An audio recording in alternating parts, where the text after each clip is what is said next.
Avant d'arriver à l'église où je suis depuis 2011, je ne m'en suis pas rendu compte tout de suite, mais ma vie professionnelle était un échec.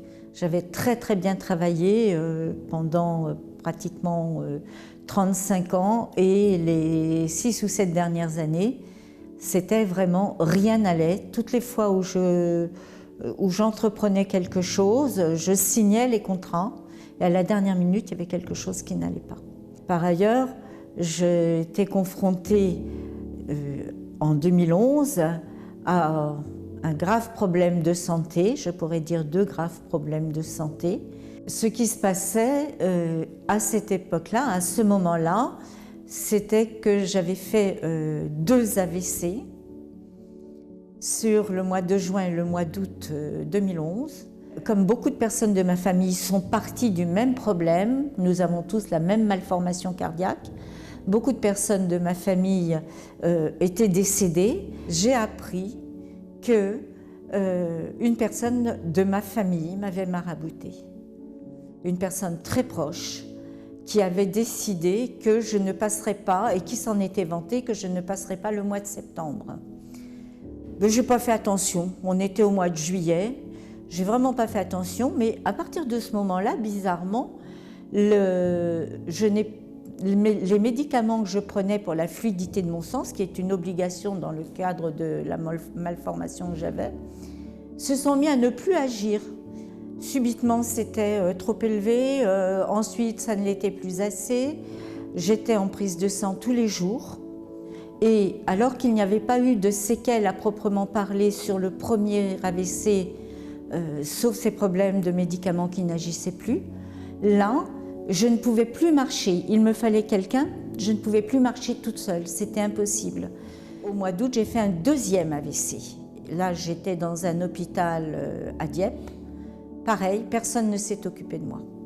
Donc, je ne savais vraiment plus quoi faire.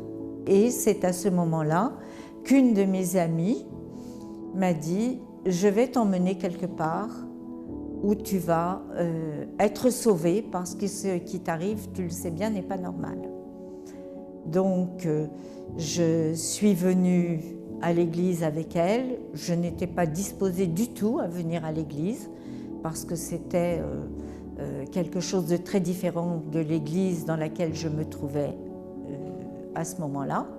Mais bon, je l'ai fait quand même.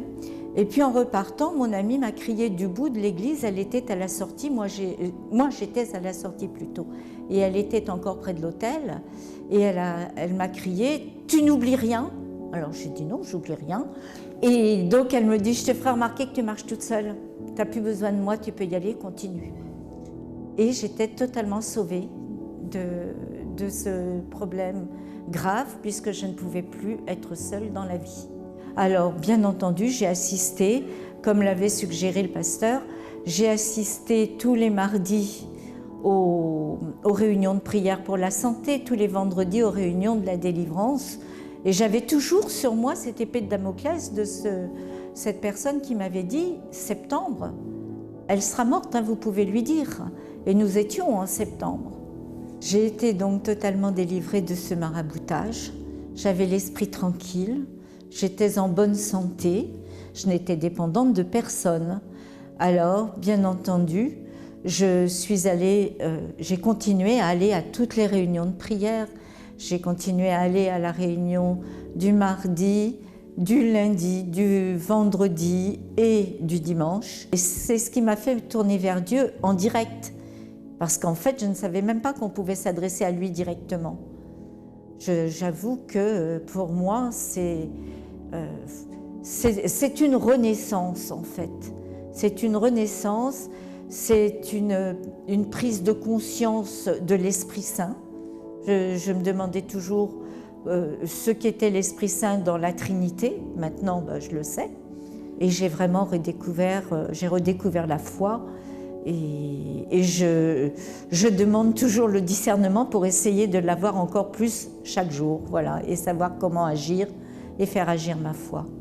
Moi, je conseillerais aux personnes qui ont la chance d'approcher soit par Internet, soit par les publications, soit par l'évangélisation, l'Église dans laquelle nous nous trouvons, je recommanderais vraiment de prendre cela au sérieux.